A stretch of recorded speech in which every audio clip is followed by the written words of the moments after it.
성경에 보면 하나님이 사람을 창조하시고 제일 먼저 하신 일이 무엇이었나? 복을 주셨습니다. 창세기 1장 27절 28절에 보면 하나님이 자기 형상 곧 하나님의 형상대로 사람을 창조하시되 남자와 여자를 창조하시고 하나님이 그들에게 복을 주시며, 그렇게 말해요. 사람을 창조하신 하나님은 제일 먼저 복을 주십니다. 그리고는 이어서 사명을 주셨습니다. 하나님이 그들에게 이르시되 생육하고 번성하여 땅에 충만하라, 땅을 정복하라, 바다의 물고기와 하늘의 새와 땅에 움직이는 모든 생물을 다스리라 하시니라. 여러분, 우리는 오늘까지 3주간에 걸쳐서 오늘 누가복음 24장 여기 44절로 49절의 말씀을 근거로 해서 부활하신 예수님이 제자들에게 나타나셔서 중요하다고 강조하신 것이 무엇인가 하는 말씀에 귀를 기울였습니다. 첫 번째는 말씀이 중요하다 그랬습니다. 천지는 없어져도 하나님의 말씀은 1.1획도 없어지지 않고 다 이루어진다고 그렇게 말했습니다. 두 번째 중요한 거는 복음이 중요하다 그랬어요. 예수님이 나를 위해서 죽으시고 예언하신 대로 3일 만에 부활하신 것이 복음이고 그 예수님의 이름으로 우리들의 죄 사함을 얻을 수 있다라고 하는 이것이 복음인데 우리의 삶에 이 복음이 중요하다. 그래서 그 복음을 믿어야 되고 그 복음을 받아들여야 되고 그 복음을 전하는 일꾼이 돼야 된다라고 말했습니다. 우리 부활하신 예수님이 제자들이 나타나서 얘들아, 말씀이 중요하고 복음이 중요해. 그러니까 너희들 이제 앞으로 살아갈 때는 말씀을 중요시 여기고 복음을 중요하게 여기면서 살아가야 돼. 이렇게 말씀하셨잖아요. 근데 가만히 생각을 해보면 이 말씀과 이 복음이 사실은요, 우리들의 삶의 축복이에요. 하나님이 성경을 우리에게 주신 것은 큰 축복입니다. 하나님이 우리에게 복음을 주신 것은 복 중에 복입니다. 그런데 이 말씀과 복음을 가만히 들여다보면 그것이 축복인데 또 가만히 들여다보면서 묵상을 해보면 그것은 또한 사명이에요. 사명입니다.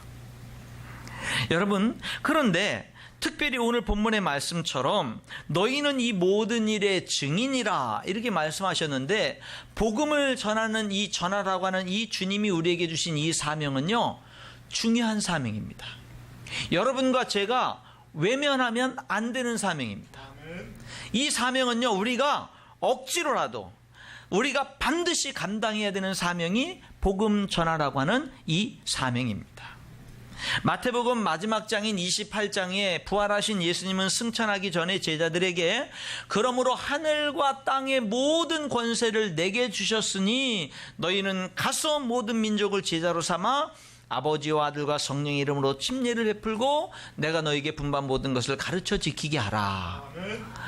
이 세상 모든 민족을 예수님 제자 삼으라고 하는 이 명령을 주시면서 이렇게 말했거든요. 하늘과 땅의 모든 권세를 내게 주셨으니.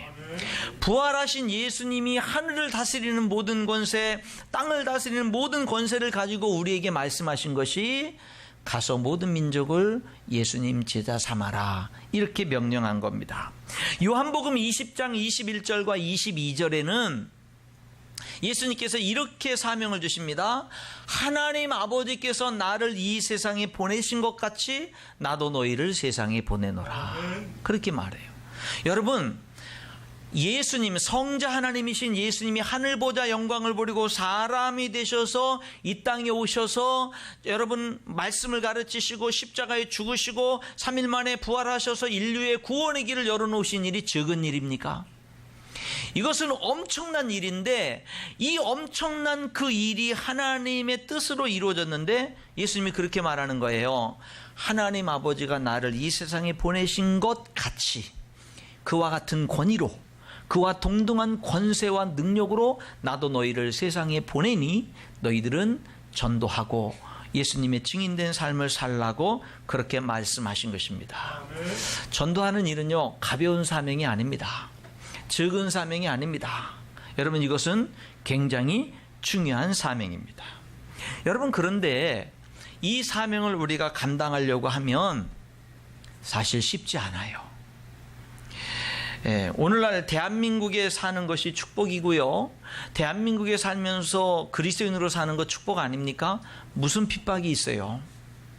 좀 예수님 믿으면서 어려움은 좀 있을지 모르지만 여러분, 다른 오늘날 많은 나라들은 예수님 믿는다라는 것 때문에 불태워 죽임을 당하고 매맞아 죽임을 당하고 여러분 얼마나 감옥에 갇히고 모든 재산 다 빼앗기고 가까운 저 북한만 해도 얼마나 많은 핍박이 있습니까? 그런데 오늘 우리가 이 시간에 이렇게 나와서 예배하는데 여러분, 무슨 제약이 있어요? 얼마나 복입니까? 그런 우리들이 정말 바깥에 나가서 전도할 때 여러분, 전도한다고 누가 우리를 감옥에 가둡니까? 누가 핍박을 합니까? 글쎄요, 어떤 사람들이 싫은 소리 하는 이야기들이 있을지 모르고 좀 더 어떤 어려움이 있을지 모르겠지만 그렇게 큰 어려움 아니잖아요. 그런데도 전도가 힘들어요. 그런데도 예수님 증인되는 게 힘들고, 예수님의 하나님의 이 사랑을 전하는 거, 이 좋은 얘기하는 거, 예수님 믿고 복받고 잘 살자고 하는 이 좋은 소식을 전하는 게 그런데도 힘들어요. 이 어둠의 세력에 방해의 역사가 있고 사탄의 역사가 있어서 이상하게 이것이 부담이 되고 걸림돌이 되고, 이 복음 전하는 이 사명, 우리가 결코 부인할 수 없고 외면할 수 없는 사명인데 이상하게 이게 힘들다 이 말입니다.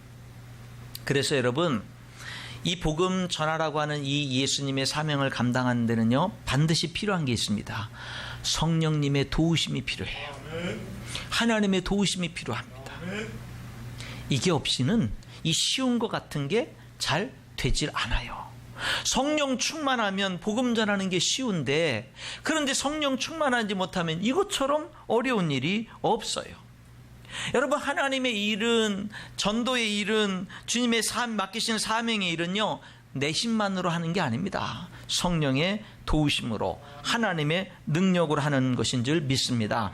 그래서 예수님도 48절까지 이 복음의 중요성을 얘기하고 복음의 증인된 사명을 감당하라고 말한 다음에 마지막 오늘 여기 49절에 뭐라고 말씀하신 거냐면, 하늘로부터 너희들에게 능력을 부어줄 것이고 내가 너희들에게 하나님이 약속하신 것을 보내주겠다, 이렇게 얘기를 해요. 여러분, 그러면은 우리 주님이 도대체 약속하신 것은 뭐냐? 하나님이 약속하신 것은 뭐고, 그것이 무엇이길래 그 약속하신 것이 내게 임하면 하늘의 능력이 내게 임한다라고 말씀하느냐?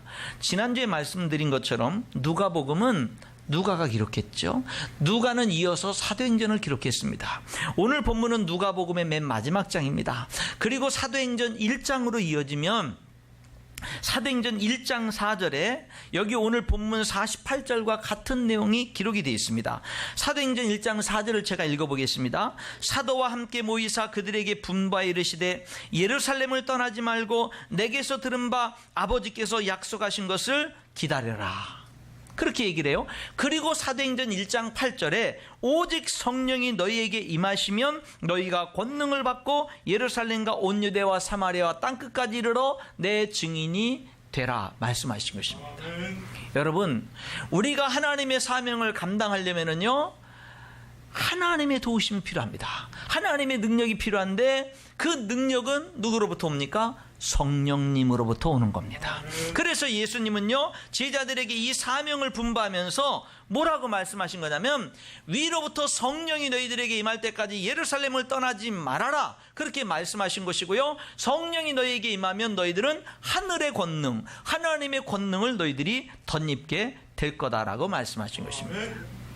여러분, 하나님의 사람으로 그리스도인으로 살아가는 저와 여러분에게 무엇이 중요합니까? 말씀이 중요합니다. 복음이 중요합니다. 그리고 무엇이 중요합니까? 성령이 중요합니다. 성령 충만해야 됩니다. 우리가요, 성령 충만한 삶은 그리스도인으로서의 삶의 비결입니다. 그리스도인으로서 능력 있는 삶의 비결이 성령 충만이에요. 이 성령과 연관해서 성경은 세 가지를 말합니다. 신학교에 가면 이 신학자들이 성경을 평생 부지런히 연구해가지고 이 성경을 잘 정리를 해줬는데, 성령에 대해서 어떻게 잘 정리가 되어 있느냐면, 성경에 보니까 성령님은 우리 안에 거하십니다.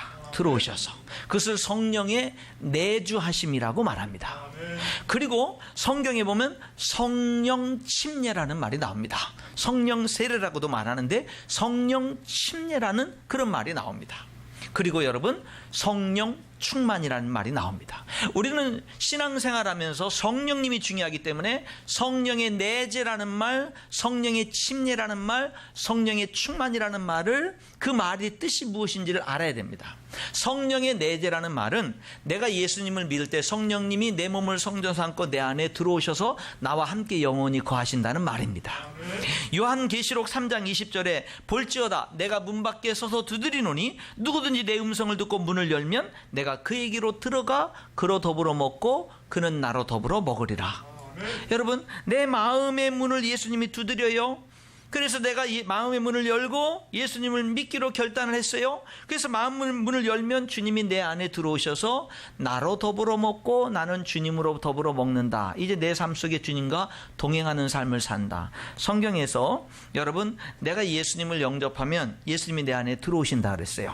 그럼 영접하는 게 뭐냐? 요한복음 1장 12절에 보면 영접하는 자 곧 그 이름을 믿는 자들에게는 하나님의 자녀가 되는 권세를 주셨으니 그렇게 말합니다. 그러니까 예수님을 영접하고 모셔드린다는 뜻은 예수님을 믿는다는 뜻이에요. 그러면은 예수님이 내 안에 들어오실 뿐만 아니라 하나님의 자녀로 삼아주신다 그랬어요. 그리고 그래서 고린도전서 3장 16절에 사도 바울은 이렇게 외치는 겁니다. 고린도 교회 성도들을 향해서 너희는 너희가 하나님의 성전인 것과 하나님의 성령이 너희 안에 거하시는 것을 알지 못하느냐 이렇게 말한 거예요. 내가 예수님을 영접하면 성령은 내 개인적으로 내 안에 거하시잖아요. 그 성령이 하시는 역사가 또 하나 있어요. 그건 뭐냐면 내가 예수님을 믿었지만 우리 인천열린교회에도 많은 성도들 내 주변에 좌우 앞뒤에 많은 성도들이 예수님을 믿었잖아요. 그럼 내가 예수님을 믿는 순간 나는 그들과 연합되는 거예요. 나는 그들과 연합되는 거예요. 그래서 그들도 다른 성도들도 하나님이 아버지요 나도 하나님이 아버지가 돼요. 여러분 한 가정의 자녀들이 태어나면 태어나는 동시에 아버지 엄마하고의 관계만 맺는 게 아니라 다른 형제들과의 관계를 자동적으로 의무적으로 맺어지는 것처럼 우리가 예수님을 영접하면 하나님 아버지가 내 아버지가 되는 것으로 끝나는 게 아니라 다른 예수님을 믿는 사람들이 나의 영적인 가족이 되는 거예요. 그것을 우주적 교회라 그래요. 전 세계 모든 그리스도인들이 사실은 한 가족인 거예요. 그 교회가 침례교회든 장로교회든 감리교회든 성결교회든 순복음교회든 그 교회가 어느 교회든 예수님 믿는 사람들은 뭐라는 거예요? 한 몸이 되는 거예요. 한 가족이 되는 거예요. 그래서 교회에는요 우주적 교회가 있고 또 지역교회, 우리 인천열린교회 여기에 있는 것처럼 또 뭐예요? 지역교회가 있는 거예요.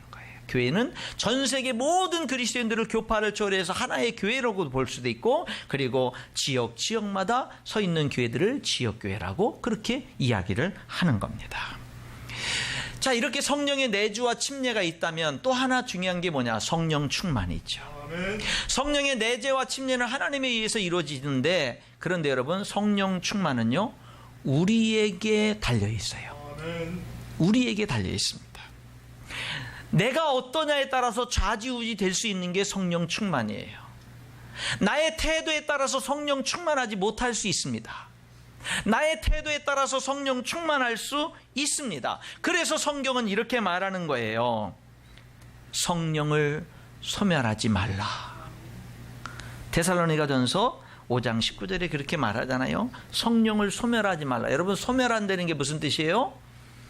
캠프파이어를 하려고 장작불을 지폈어요. 그래서 불이 막 장작에 붙기 시작해서 막 활활 타오르기 시작해요. 이제 드디어 불지 않아도 바람을 불어넣어주지 않아도 불이 스스로 막 타기 시작합니다. 막 타오르는데 누가 심술을 부려가지고 와가지고 물을 거다 확 끼얹어버리는 거예요.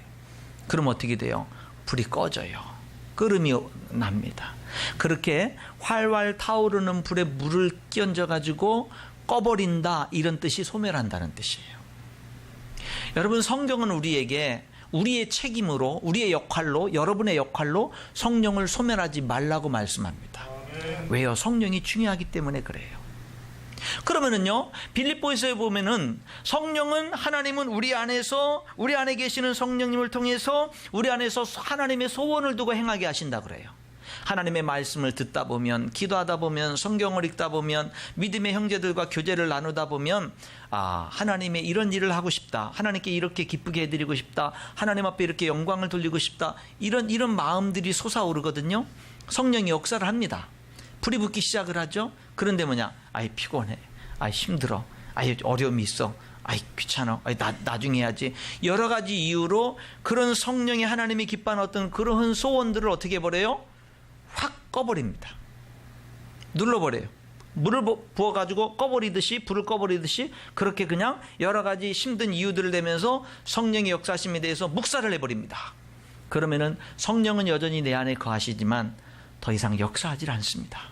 여러분, 물을 부어서 꺼진 불을 다시 살리기가 금방 살라지지 않습니다. 시간이 걸리고 또 많은 노력이 필요합니다. 우리가 성령 충만을 잃어버리고 성령을 소멸해버리면 다시 성령이 내 안에서 불붙듯 일어나고 역사하기까지요, 시간이 걸릴 수 있습니다. 힘들 수 있어요. 1년이 걸릴 수도 있어요. 5년이 걸릴 수도 있습니다. 그 이상 걸릴 수도 있어요. 우리가 하나님을 믿는데, 우리가 예수님을 믿는데 성령이 더 이상 내 안에서 역사하지 않는다면 얼마나 답답할까요? 하나님이 더 이상 내게서 말씀하신 음성을 들을 수 없다면 우리가 그리스도인으로 살아가는 게 얼마나 답답할까요? 여러분, 내가 하나님을 믿는 사람인데 성령이 내 안에서요 역사해요, 소원을 둬요, 순종했더니 하나님이 일하셔요, 하나님의 능력이 나타나요, 풍성한 열매를 맺혀요, 마음의 삶에 기쁨이 있어요, 능력이 나타나요. 우리가 이런 삶을 살아야지, 성령을 소멸하면서 여러분, 우리들이 답답한 삶을 살아야 되겠느냐 하는 것입니다.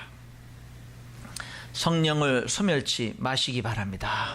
성령이 여러분 안에서 역사할 때 크든 작든 아멘, 네 하고 순종하시고요. 하나님, 저는 부족한데 제가 순종할 테니까 할 수 있도록 하나님이 일해 주세요, 하나님이 도와주세요, 성령께서 도와주세요, 그렇게 하나님 앞에 기도할 수 있기를 바랍니다.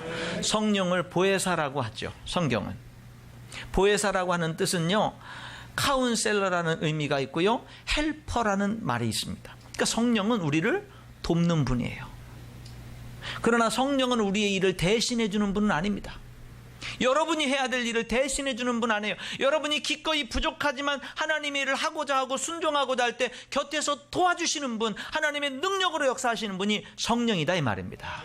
그래서 우리는요, 여러분 두려워하지 마시고 성령이 역사할 때, 야, 하나님이 내 삶에서 역사하시는구나, 하나님이 나를 쓰시려고 하는구나 기뻐하시면서 순종할 수 있기를 주님의 이름으로 축원합니다.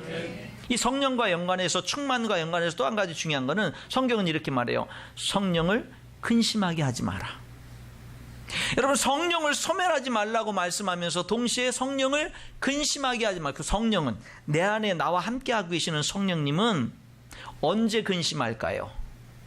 죄 지을 때, 하나님이 싫어하는 일을 할 때, 성령이 내 안에서 역사하는데 거역할 때, 하나님 앞에 교만할 때, 그럴 때 성령은 뭐예요?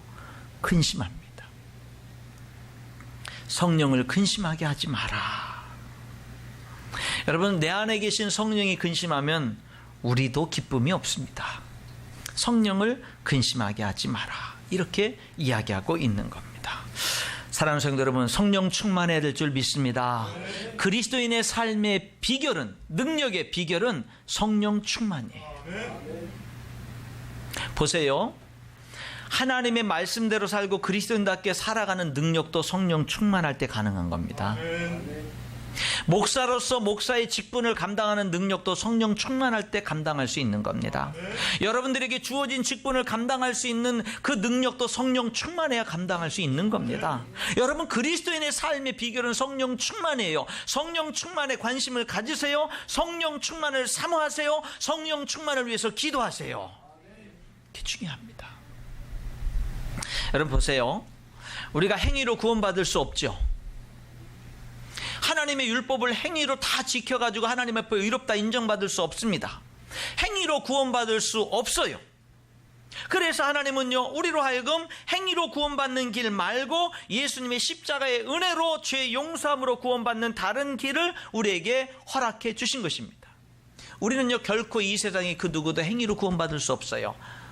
엊그저께 금요 때 우리 3층에서 우리 유초등부 성경학교 하면서 부흥회를 했어요. 그래가지고 제가 거기서 설교를 하면서 우리 아이들에게 그런 질문을 했습니다. 여러분 1학년부터 6학년까지 있는 우리 친구들한테 이 세상에 죄 지은 사람은 천국에 갈 수 없어요. 그렇게 얘기하면서 여러분들 다 죄졌죠? 이렇게 얘기를 해놓고 다 죄인 만들어 놓고 그 다음에 여러분 저는 여기 정민철 목사 저는 죄가 있을까요 없을까요? 태어났을 때부터 지금까지 죄를 지었을까요 안 지었을까요? 딱 하니까 다 졌다고 그러는데 절대 안 졌다고 하는 친구가 3명 있더라고요. 제가 기뻐해야 될지 슬퍼해야 될지 모르겠지만 어쨌든 3명이 있더라고요. 3명이. 그래서 저도 죄를 졌습니다. 그들에게 좀 실망시켜줘서 미안하긴 했지만 나도 죄인이라고 얘기를 했거든요. 여러분 의롭게 하나님 앞에 의로운 행위로 인정받을 사람은 없잖아요. 그래서 하나님이 우리를 예수님 믿는 믿음으로 은혜로 구원해 주셨잖아요. 의인이라고 칭해 주셨잖아요. 자, 그럼 오늘 우리들이 예수님을 믿고 구원받았어요. 행위가 아니라 구원을 받았어요. 믿음으로 은혜로 구원받았어요. 그래서 하나님의 자녀가 됐어요. 하나님이 우리를 의롭다고 여겨주셔요. 그런데 여러분, 그래서 이제는 내가 하나님의 자녀가 돼서 하나님의 자녀로 살아가야 되는데 하나님의 자녀로 어떻게 살아야 되지 보니까 이 율법이 하나님의 말씀이 계명이 다시금 나에게 다가오는 거예요. 하나님의 사람은 이렇게 살아야 돼. 이 말씀은 전에 내가 그대로 살지 못해서 이 말씀대로 구원받지 못했던 말씀인데 예수 믿고 구원받았더니 이 말씀이 다시 나에게 다가오는 거예요. 이렇게 살아야 된다고. 전에 내가 지킬 수 없었던 인데 그 말씀을 하나님 앞에 의롭게 설 수 없었던 말씀인데 구원받았던 이 말씀이 다시금 다가와요. 그런데 여러분 달라진 게 하나 있어요. 뭐가 달라졌냐? 내 안에 성령님이 계시는 거예요. 내 안에 성령이 계셔서 나를 도우시는 거예요. 하나님의 전능하신 하나님이 나를 도우시는 거예요. 그래서 여러분 이제 나는요 뭐가 달라졌냐면 이 말씀을 지킬 수 있는 능력 있는 사람이 된 거예요. 단 조건이 있죠. 언제? 성령 충만할 때, 성령의 인도하심을 따라 살아갈 때. 그것이 바로 그리스도인의 삶이다라고 하는 것입니다. 여러분 그리스도인으로서 승리하는 삶의 비결이 성령 충만에 있는 거예요. 세상 많이 배웠다고 많이 가졌다고 많이 경험했다고 하나님의 일을 아는 게 아니라 하나님의 성령으로만 하나님의 일들을 할 수 있다라는 거예요. 그러니 오늘 우리가 예수님이 믿어진다는 게 얼마나 감사합니까? 성도 여러분, 우리는요 성령 충만해야 됩니다. 성령으로 하나님의 일들을 알 수 있고요, 성령으로 그리스도인으로서 능력 있는 삶을, 그리스도인다운 삶을 살아갈 수 있고요, 성령으로 하나님이 주신 사명을 감당할 수 있는 거예요. 저도 성령 충만하지 않으면 목사의 사명 감당할 수 없음을 고백합니다. 그래서 성경은요 성령이 중요하기 때문에 명령하는 겁니다. 술 취하지 말라, 이는 방탕한 것이니 오직 성령으로 충만함을 받으라, 명령하는 거예요. 여러분들이 성령 충만하기를 소홀히 하면 그것도 죄가 될 수 있는 거 아십니까? 왜요? 성령 충만을 받으라는 것은 명령이기 때문에 그렇습니다. 우리는요 성령 충만해야 됩니다. 성령 충만을 사모해야 돼요. 성령 충만하기 위해서 기도해야 됩니다. 성령 충만하기 위해서 성령의 인도하심에 따라 순종해야 됩니다. 순종해야 돼요. 여러분 순종을 미루지 말아야 됩니다. 그래서 정말 우리 인천 열린교회 사랑하는 성도들이, 정말로 오늘 하나님의 말씀을 듣는 모든 분들이 성령 충만할 수 있기를 주님의 이름으로 축원합니다. 여러분 이제 살아갈 때 성령님을 중요시 여기세요. 여러분 안에 거하셔요. 성령님은 우리들의 삶에 하나님의 능력이 돼요. 하나님의 능력이 된다고요.